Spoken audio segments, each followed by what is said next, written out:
Hello and welcome to Planning for Your 2025 Native Garden. My name is Lexi from Sagmarine Native Plant Community, and I'm here with Kathy. Hi, everyone.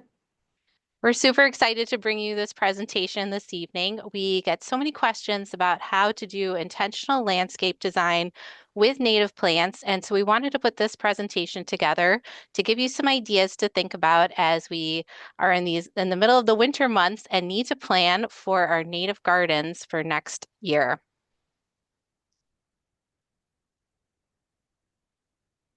Believe it or not, even though we're thick into the holidays and last year's garden, we're fondly remembering it, and next year's garden seems so far away. This is actually the time in December to start dreaming and, yes, to start planning. We want plenty of time to be sure that our native garden is not going to be thrown together, that it's going to be a place of beauty and of ecosystem value, and something that's also going to inspire others to plant some native plants. So yes, believe it or not, December is the time to start planning and dreaming. And before I continue, I just want to say, please like the video and or subscribe to our channel if you like the content that we bring you. So part of that planning and dreaming is reflecting on last year's garden, like I had mentioned. You know, what were the wins? What were the challenges? What were the things that you worked with that really went well? The if you did do something last year, what designs worked well for you? What plants worked well for you? What plants worked well in the spots they were, and what plants didn't do so well in that spot? And is there another spot that they might do better in? We always want to learn from our mistakes, identify plants or layouts that didn't work, and try to figure out why they didn't. And if you really like that plant, is there a different place that maybe it would thrive better on your property?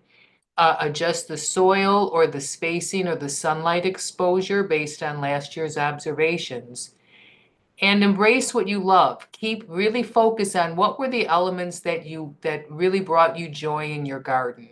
What plants or features really matched your vision, really just resounded with you when you looked at it. You would look over at an area and you're like, yes, that is beautiful. I'm so happy with the way that turned out, and try to recreate some of those aesthetics in other parts of your garden or your landscape.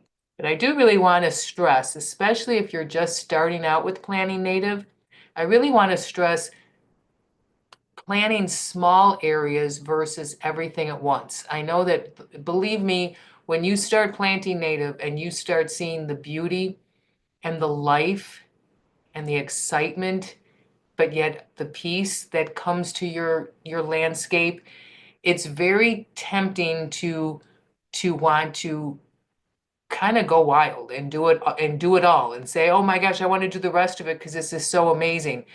But number one, that can be overwhelming. That can be overwhelming financially. That can be overwhelming work. Because remember, even though in the long run, native plants will be less work because they're adapted to our soil, they're adapted to our climate.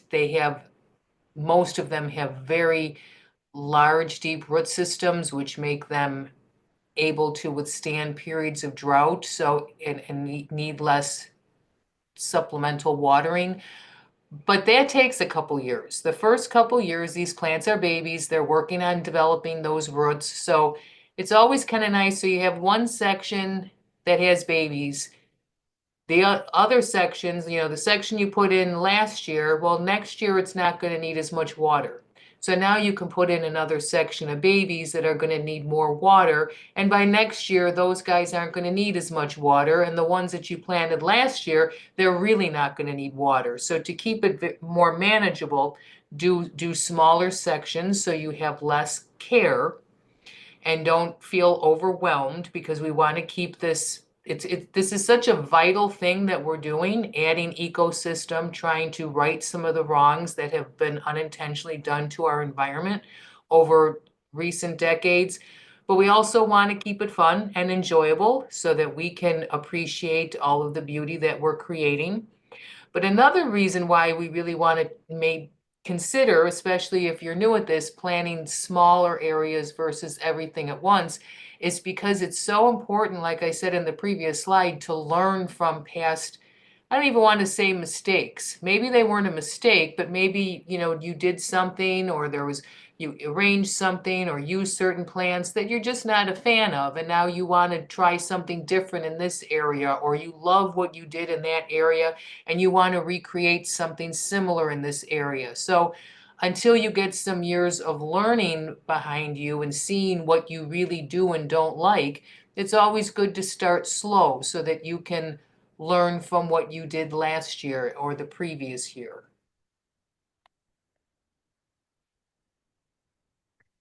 So, along with starting small, we want to take a look at opportunities that might be in existing spaces in your landscape. And here we're looking at some photos that I found on Zillow of a beautiful home. And you can see there's different areas here that are just kind of filled with mulch and your traditional landscaping, boxwoods, the typical suburban kind of landscape. Well, here there are lots of opportunities to fill in. So, you could enhance this landscape by adding native plants to these existing beds or borders. And you don't have to rip out every single shrub unless it's a super invasive species. Leave those boxwoods. They're not doing anything wrong, but definitely fill in with some native plants. So what could we do with these two sample pictures? We could put in some beautiful little blue stem. We could put in some black-eyed Susans. We could put in some echinacea, just some really standard stalwarts to get started and to fill in and also inspire our neighbors with some beautiful native plants and show how effective they could be in a traditional landscape. And so also in this backyard, this might be a great area for a pollinator bed in full sun. So lots of different opportunities if you look around, even in the smallest space, to add in some native plants and support the local ecosystem. It's such a great point, Lexi, because in upcoming slides, in upcoming slides, we're going to be showing maps that you can create of planting areas or planting beds. And the examples we have are very large areas and full landscapes.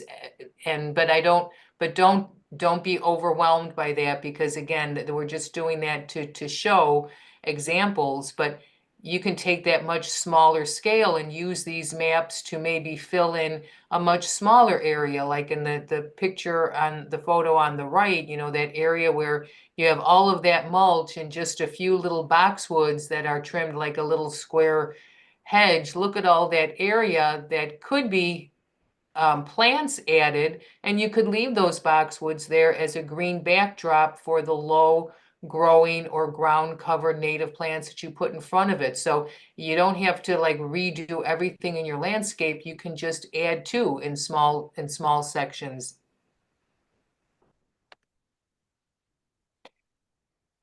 And that will work a lot better for a lot of people, not only the overwhelming amount of work, or it could be overwhelming if somebody doesn't have a lot of time, if you do too much too soon. Because again, those baby plants need to be watered regularly for the first year for sure. Um, but also think of your budget, assess how much overall budget is going to be. I mean, yes, there's the cost of the plants, which um, we'll talk about in a little bit, but there's other things that would go into the budget, like assess your overall budget and decide how much you can invest in your garden each year. Maybe you set aside a certain amount each year and just add a little bit on each year. Factor in the preparation costs.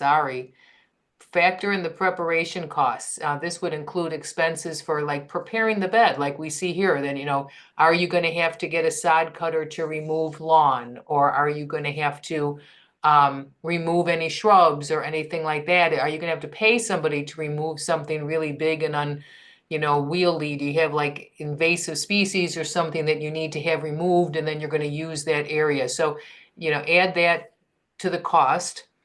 Plan for hardscaping. You might want some edging around this, some brick or patio block edging for aesthetic reasons, or to keep it neat looking in your landscape. So there might be some hardscape projects that go with the overall project.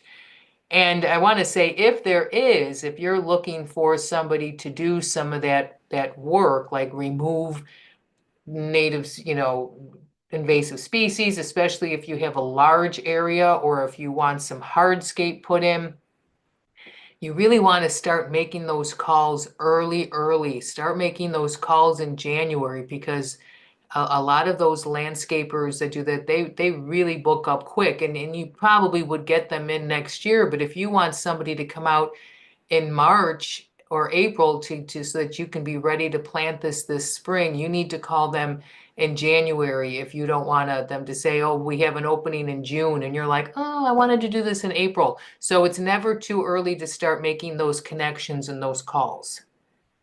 And also some of those hardscaping projects, they can get started as soon as the ground is thawed and, it's maybe over 40 degrees. So you want to get your hardscaping done before you plant all your beautiful plants. So that's another reason to plan early for that. All right, so now we want to show some different ideas of how to create a map of your garden and some different options to do that and to not get so overwhelmed by it. And then also just to highlight the areas that you want to work on. So one idea we had is to take a plat of survey. Almost every time a house sells, you have to have a plat of survey. And you can use this to map out your landscape. And the wonderful thing about this is a two-scale drawing. So you're really looking at the actual size of where things are. Now, the plants might not be drawn in, and that's what you're going to have to do is to actually fill in where those plants are, the trees and the shrubs. But it's a great way to get started, and you can also overlay on top of this and just start kind of sketching and making, a hand-drawn sketch as well. So here we're just showing where some additional trees and shrubs might be and highlighting some areas where we might want to focus on this project. And you can mark the areas in terms of their sunlight conditions, their soil conditions, and this will just help you get started with your planning. This is your map. And here's a variation of the same project, a hand-drawn sketch of what this front garden would look like. And you can see this garden is definitely going to need some hardscaping work, so that would need to be taken into consideration.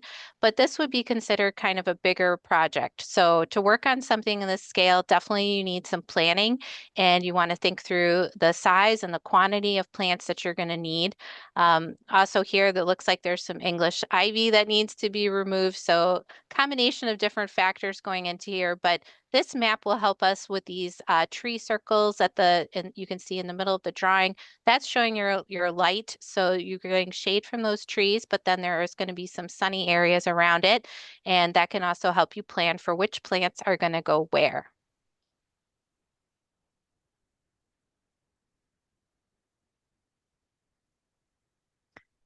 Okay, so what do we need to do next? We need to create a list of plants that we're interested in for the next season. So the best way to get started with this is to look on different online nursery websites to help you find plants that are suitable to your region and the growing conditions that you've outlined in your garden on your map. So it may seem kind of simple and obvious, but really use these websites and their filters to help you figure out what plants what plants are going to work well for your area. And you can start really broad and create a super long list and just start to narrow it down. But we've found that these filters and looking at multiple different online nurseries are going to help you understand the plants, maybe hear some or read some different anecdotal information about them. And it's a great educational tool and will also help you with ordering down the line.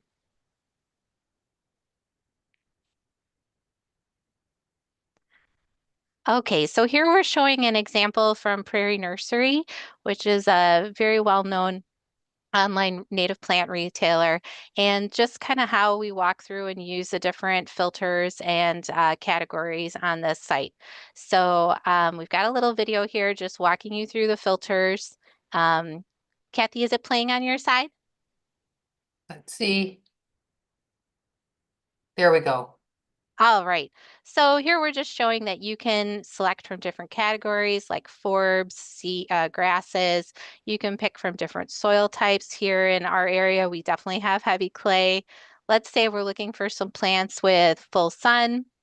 Maybe we're definitely going to select our native range. So there's Illinois. You can see all the different states there that are supported by this online retailer. And then we can select different heights that we might be interested in our plants and maybe specific benefits too. Some of them will be deer resistant. There we're looking at medium and moist soil, I believe. But these filters will kind of vary from site to site, but they're mostly very similar. They're trying to express the same ideas and tools for you to find plants. But look at how many plants we could choose from that met those conditions. How exciting is that? And so this is just really gets our ideas going about, wow, I could use this sedge or this would look really phenomenal. And really, this is the point where we are dreaming and planning and we're selecting as many plants as we want and we're going to put them into our list. And we've put together a really nifty tool that we want to share with you on our own website on sagmarine.org. Yes, and I can't stress enough how important it is to start looking at this stuff now. Well, in December, January for sure. Because, if you're new to native plants and you're used to, winter goes by and then spring comes and all of a sudden it warms up and then all of a sudden something in the length of day or the warm temperature tells you it's time to start gardening, and you go out in April or May to the garden center or to Home Depot or wherever you're going, and you think, okay, I'm going to find everything I need here. It is a whole different world when you're dealing with native plants.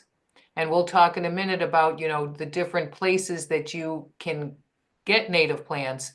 But like, for example, if you're getting native plants online, they're going to be sold out by March. You need to have those orders placed in January and February. That's why I know it sounds like why is this rush? But that is really the time that you need to be figuring out what you want and in order to place the order, especially if you're going to be ordering online.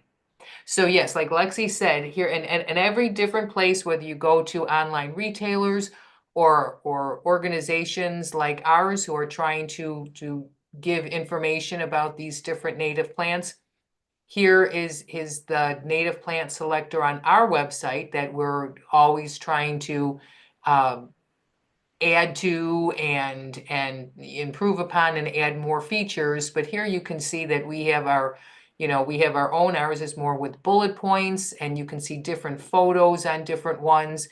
So here in ours, you can see we're in the first section, which is the grasses and sedges. And I'll start playing it, and you can see that you can filter it by the sun exposure, the moisture needs, the height of the plant, the season of interest, when is it blooming, the ecological significance. And then we're going to go into flowering perennials. And now the same thing. You can click on one of those. There we clicked on full sun, and it's going to show us all the different ones that are for full sun. We have shrubs, vines, and trees. So these tools are really to help you picking out your plants or some of the plants that you would that you're hoping to be able to work with this year, or that really strike your eye, and then you want to like try to find a place for them because they're plants that you really really like. And we're going to be going over this a little bit more, but pick a lot, really look through and jot down a number of species that you like, because I guarantee when it comes time to ordering or shopping for these plants, you're not going to be able to find all the ones that you want. So have backups or have plenty to pick from. There's a couple species that I've been trying to get my hands on for 4 years and I haven't done it yet. So I mean, it's not you're not going to be able to just always get everything that you want, unfortunately. Isn't that the story of life? But so yeah, have a big variety that you're interested in. And our native plant selector on sagmarine.org is for the Chicago area, surrounding areas, because we are a native plant community for this area. But there are lots of local organizations probably close to you. They might have something similar, or if not, that's why we recommend looking at those online retailers to have such a tool to work with. You know what? I'm glad you said that, Lexi, because I also want to bring something else up. Our native plant selector, if you look at some of these retailers, they may have more on their list. Our native plant selector is plants that we feel are suitable for urban and suburban landscapes.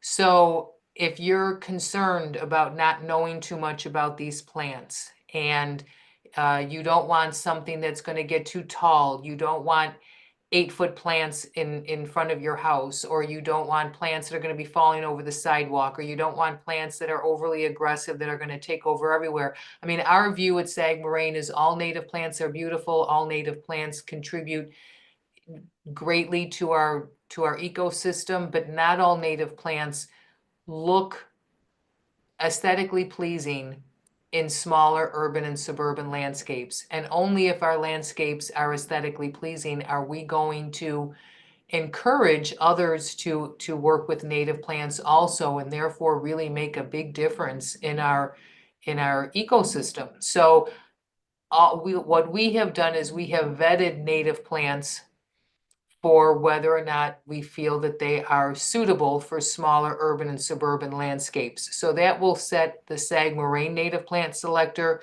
apart from, say, if you're on a retailer's site. But there is a ton of great information on retailer sites as well. Yeah, we like to look at as many of those as possible. It's a great way to educate yourself about the plants. It's really, really fun. So we also felt like we needed our own tool to come up with this wish list of all these native plants and a way to get organized. So being the spreadsheet geeks that we are, we came up with our own spreadsheet to put it all together. So here you can list everything that you found on these different sites and put it all in one organized place. You can sort them by the categories, so ephemerals, forbs, grasses, shrubs, trees, ground covers, and also note each plant's light, water, and soil requirements, the height, the spacing, the bloom time, and the color. And if you have all these things organized, you can group them by their needs. So the similar plants get grouped together, and then you can assign them to certain parts of your property or your project. So I know that all of these plants are going to go into this area of the garden. And again, like Kathy said, definitely plan for flexibility. So we want this list to be pretty long in case there's something that's not available. And here we're just going to show a quick video of how this spreadsheet works. And I'm also going to paste the link in the chat so you can see how this tool might help you get your plans organized for next year. Take it away, Kathy. You want to hit play? There you go. Thank you. So now we're putting goat's beard in, a very awesome plant. And we're putting in the common name, the scientific name. It's a forb. It likes partial and shade. The soil moisture, medium to wet conditions. Its height is 4 to 6 feet. Plant spacing, plant these 4 to 6 feet apart. And then our bloom time is usually May and June. And we want to note the bloom color. So it's going to be white. And its special benefits would be that it's deer resistant, definitely attracts tons of pollinators. But the real trick here is that now we can filter by things. So we can filter by our sun exposure. So we know that all of those top plants would be great in a shady area. We know that those plants now filtered would be great in medium to wet. And then our bloom time. So our bloom time will help us try to put together a bloom calendar showing that all of these different plants are going to be in bloom at different times. What are their colors? And will also help us make sure that we have something blooming at all months of the summer and the spring and That's into an the fall. Yeah, that's an awesome tool, Lexi. Yeah, hey, Lexi. We needed that. Thank you. we love spreadsheets.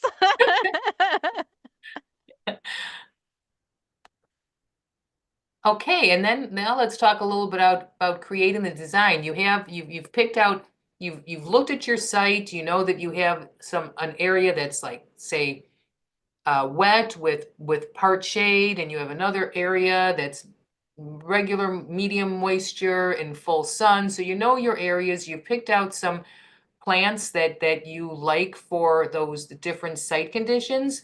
And now it's designing how you're going to lay them out. And in the tool that Lexi just showed, you already see, you know, you want to indicate how far apart different things should be planted, and that all comes into play when you make out your little garden design here, using different symbols to symbolize different types of plants. And they don't have to be fancy, and you don't have to be an artist. It could be a yellow circle means this kind of plant, and orange circle means that kind of plant, and an orange X means this kind of plant. It can be very basic.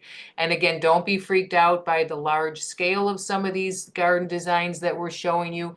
This would be the same concept of creating a design whether you were working with 100 plants or 8 plants. So don't let that freak you out.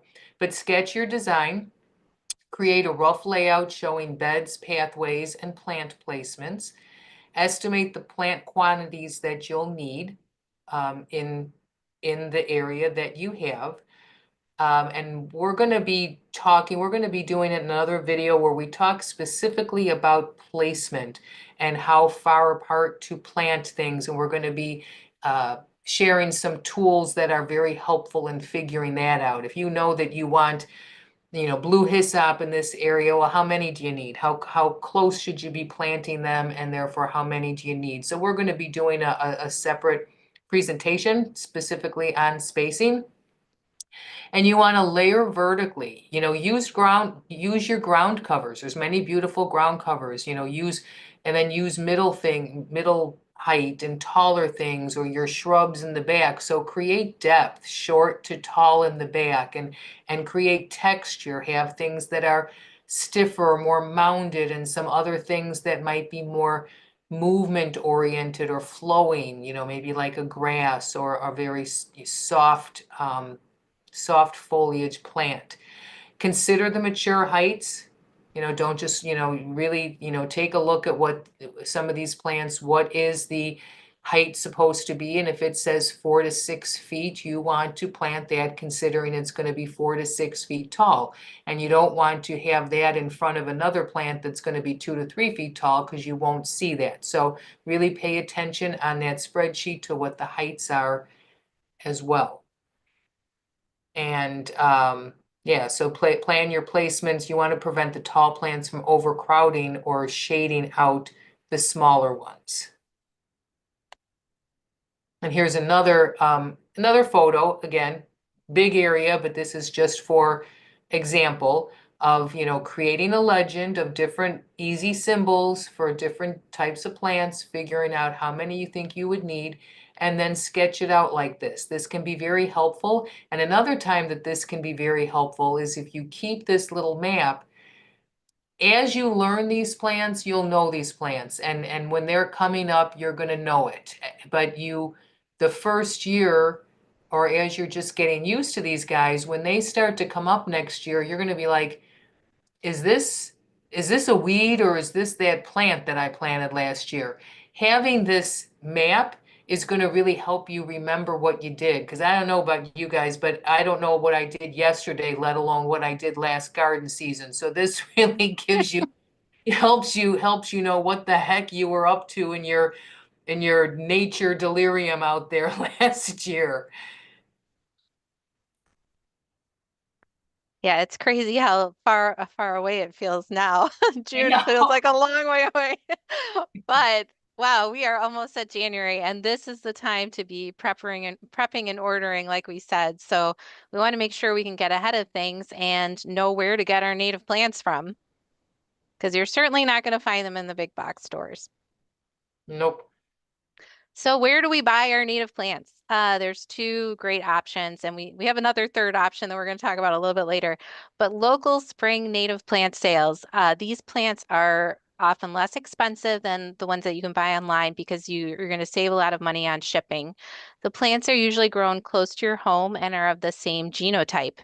You will be supporting local environmental organizations that are trying to improve your local ecosystem, just like us, Sagamore. And then we've got our online native plant suppliers. There's some amazing online native plant retailers, especially for those who don't have local spring native plant sales. And also, if you're trying to find something very specific, these online retailers are going to help you. And they also offer seeds and bare root plants. And we'll take a look at what a bare root plant is too.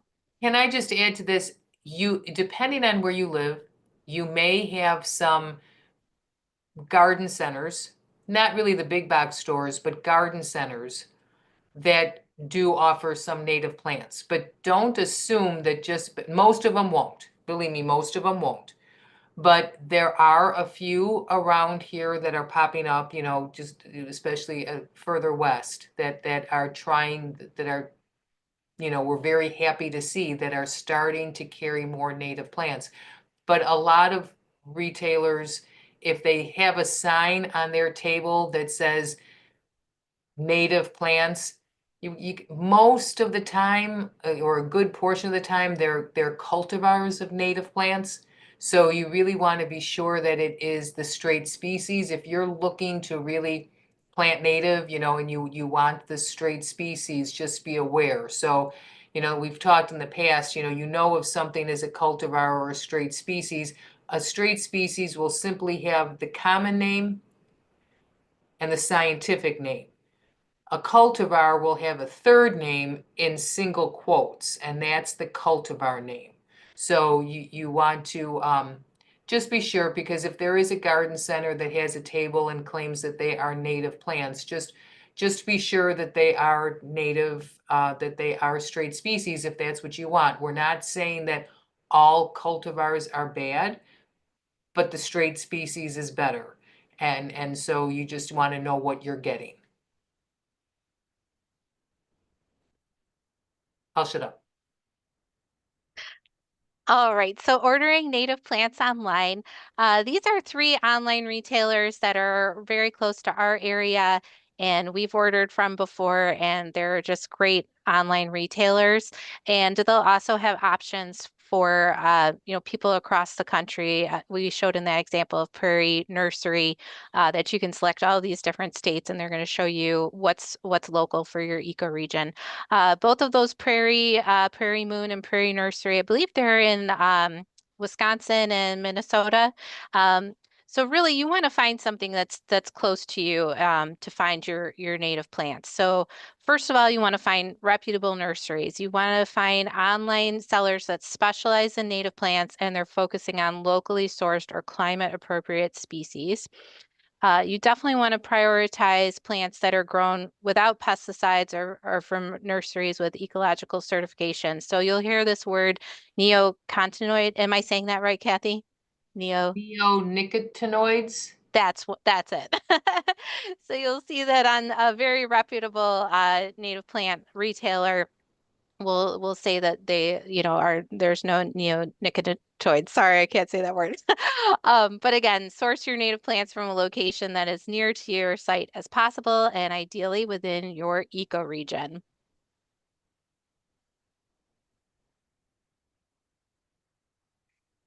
And order early for spring. And we can't stress this enough. If you're going to order online, you need that order in by January and February. If you're new to this, you're going to be so disappointed when you start looking at these plants in February, when you start thinking that spring is getting closer, and you sit down at your computer in late March and you say, okay, I'm going to place my order now, and you're going to go on these websites and you're going to see sold out, sold out, sold out. I mean, people are ordering these early and they will be sold out. And oftentimes they will get some more in, but that will be later in the summer, closer to fall. So if you want to do this in the spring planting, you need to get those orders in early, January, February, at the latest for safety.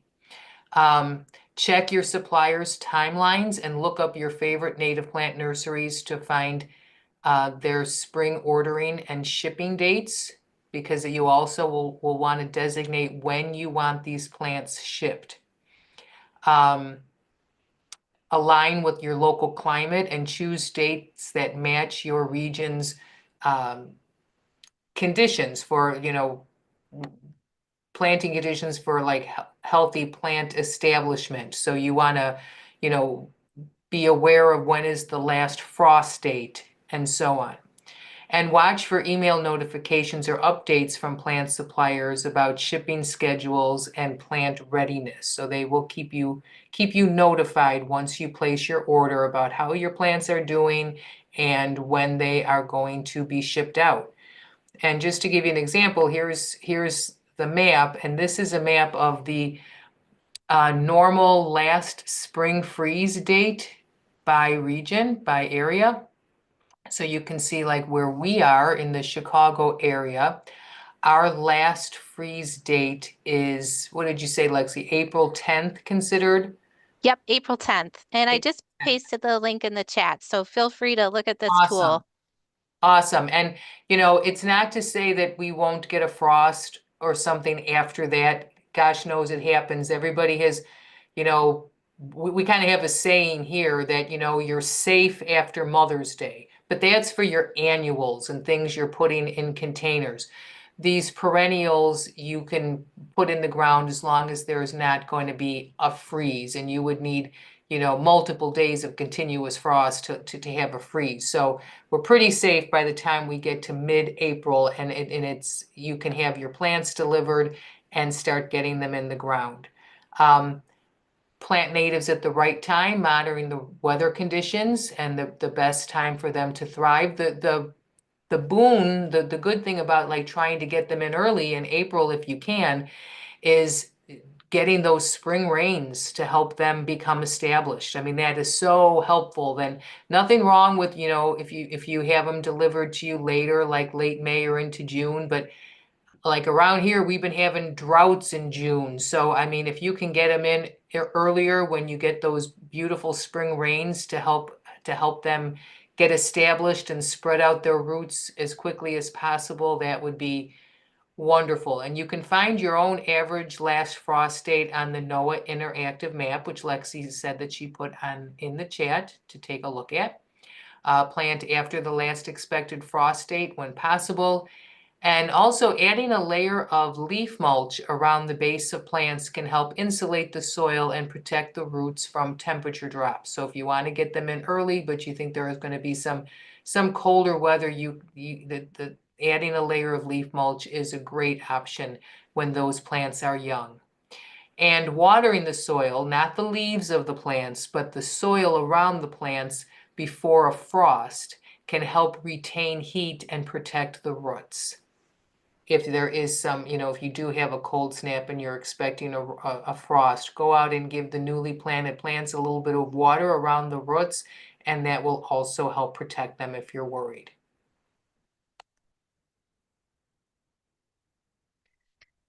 Yeah, and your native plants are not going to necessarily look like what you're used to. If you're used to, walking into a garden center or walking into Home Depot and finding this perennial plant that is, in a gallon container and it's already flowering, there are some occasions where your plants are flowering if you're buying them at the right season. But for the most part, these plants are going to be smaller. You're not going to find them.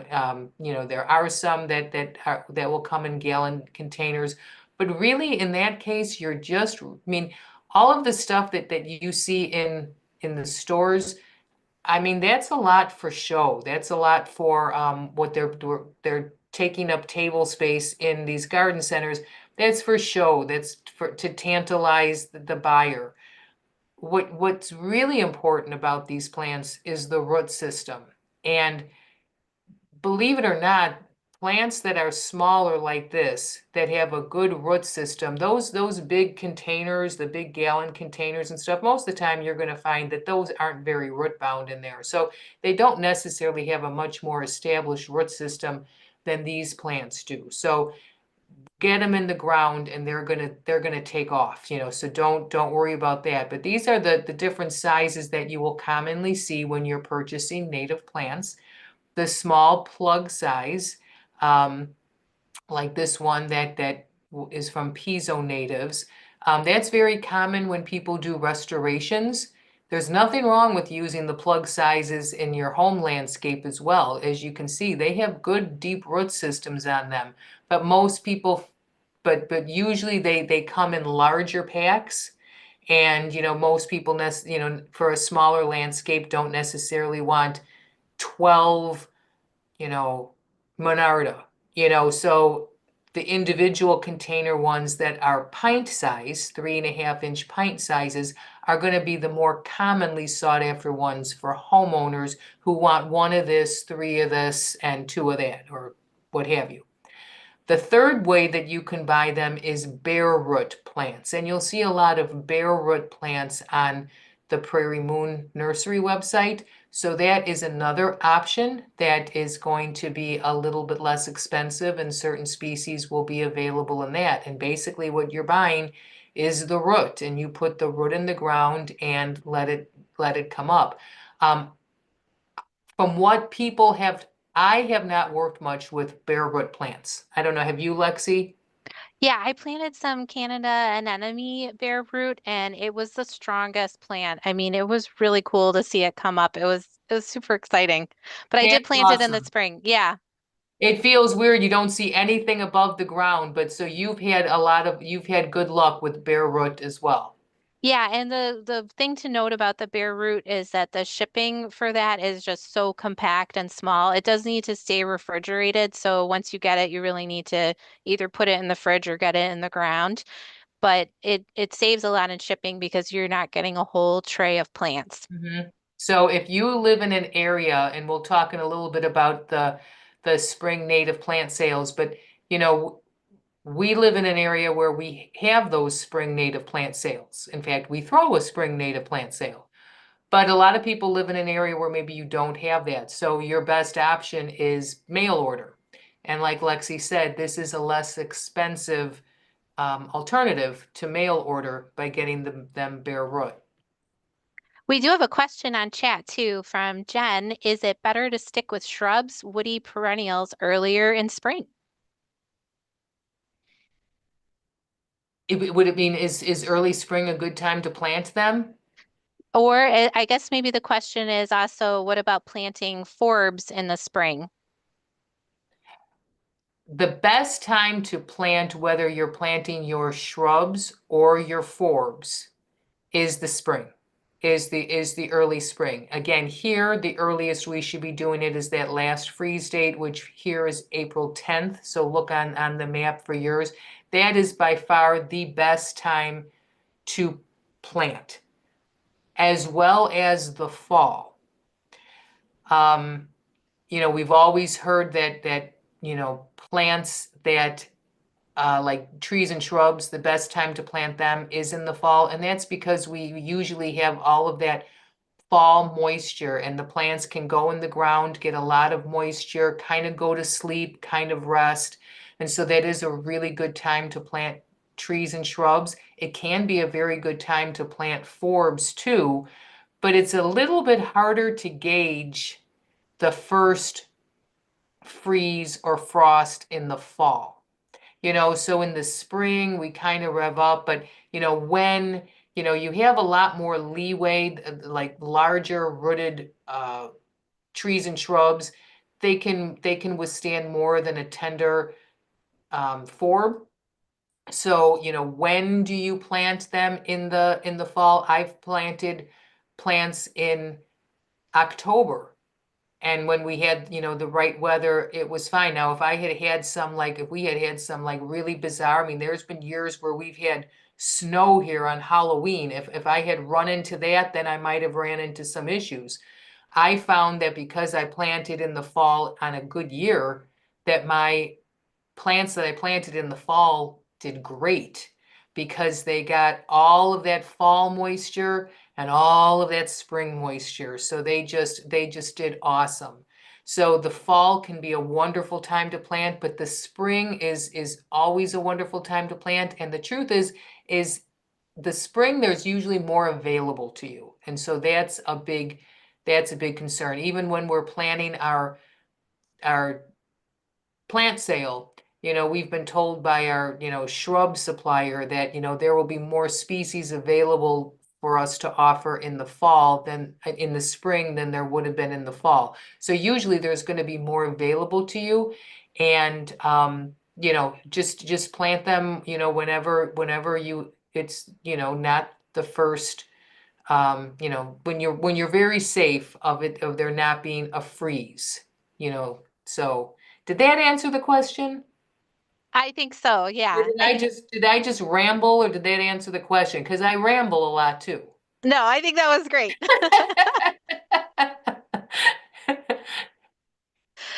Okay, we wanted to show you some more container sizes too, because you'll see on sites, pint, quart, number one, number two, number three, but what do these actually mean?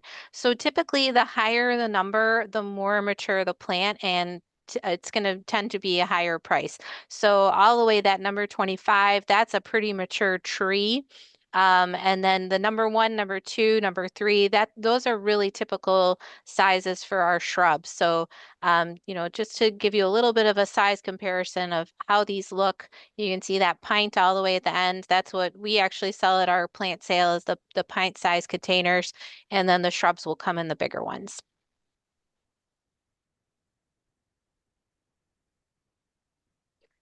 All right, so we've made it to February, February 2025. And what do we need to be doing in February? So, we're going to be continuing this series, and we're actually going to be talking about growing your own native plants and starting your seeds at home. But that'll be something that we'll be doing in February is getting them going. But you also want to check your quantities and finalize your orders for anything that you're going to be ordering online. So, just to make a note of everything that needs to happen month by month. Let's go into February a little bit. All right, so here's a picture of my babies from last season that I grew in my basement. There's some black-eyed Susan there. There's some lead plant. There's some Baptista, and I think I grew, I don't know, maybe 2,000 plants last year. I went a little crazy. But so we're gonna do a whole series on that. And why are we saying that you would need to start that in February?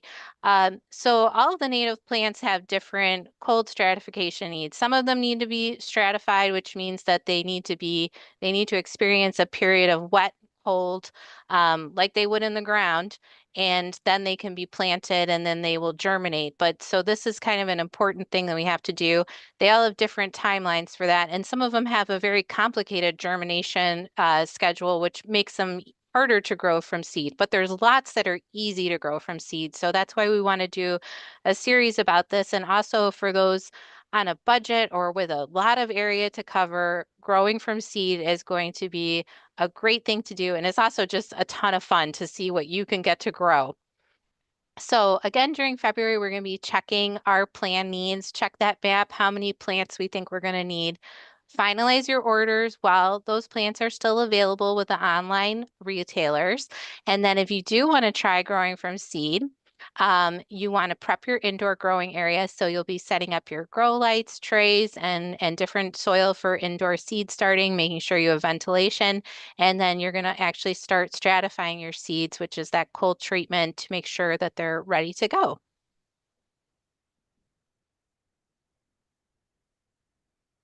And March. So in March, you want to start seeking out your local native plant sales.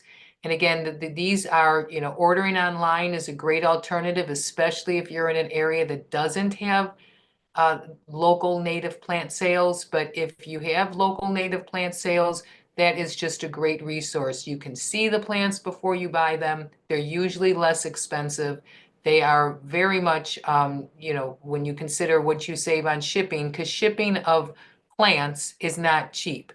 The bare root is a less expensive way, but plants as a rule, you will pay, quite a bit more by having them shipped. So if you have local native plant sales available to you, seek them out because that would be a wonderful place to get them. So where can you find them? And again, we really encourage supporting local native nurseries. And the thing is there are in some areas native plant nurseries, even though you don't see the native plants in your local garden center usually or in your big box store. There are local places that are selling native plants. Most of them, a lot of their business is with restoration work and so on, and they're working with organizations, so they don't necessarily deal right with the public, or they want to sell things in larger quantities. So they're not selling one of this and two of that. So you need an intermediary or like a middleman, somebody like a forest preserve district or a park district or an organization like Sag Moraine to buy in bulk and sell individually. So that's what these local native plant sales are. And, so they will source the plants, like we source the plants from a place that is growing them right in the Chicago region. So it is the same ecotype, which is, it is a plus for biodiversity and ecosystem value.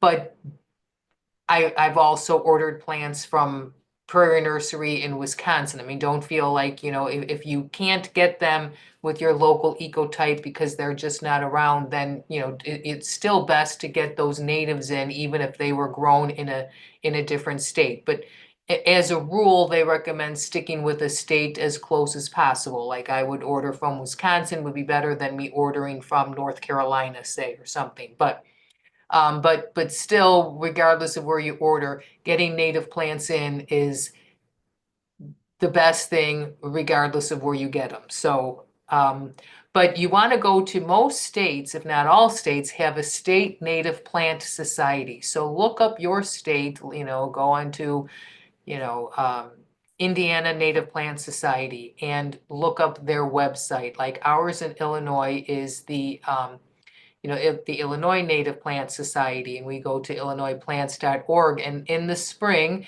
they will put a listing on their website of all of the native plant sales that will be held that spring throughout throughout Illinois. And you can also check on your local conservation group websites to find out when theirs is going to be, so you can also go to them directly. But most states, if not all, have a native plant society that will list all those native plant sales. We always have ours the first Saturday after Memorial Day. So I was just thinking about that. We talk, and this is like another like thing in the industry that you learn.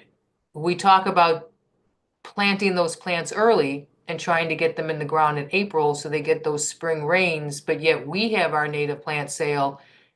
This year it's May 31st. Some years it's early June. So is that good? Well, it's twofold. By having our native plant sale, later, you don't get those plants and you don't get them in the ground as early. However, the plants that come have been in the greenhouse longer, they're bigger, they're bushier, they have bigger root systems. So when you put them in the ground, they're more established and hardy. Also, you have more species because we have it late, there's more species that are ready from the grower to be sold. So we're able to offer more variety. So everything is kind of like a give and take. You can't get it in as early, but we have access to more plants and more robust plants. So it's a give and take. So like with ours and with our native plant sale, and you have to look at the different native plant sales. Some places are pre-order, some are just come in and purchase the day of. Ours, we do a little bit of each. Like we have packages that are available for pre-order and shrubs and trees that are available for pre-order. And like our packages, what I mean by that is we have packages that are like 20 plants, and it comes with the plants, but you also get a garden design to show you exactly how to arrange those plants and how close to space those plants. So you can just follow that design and create a garden.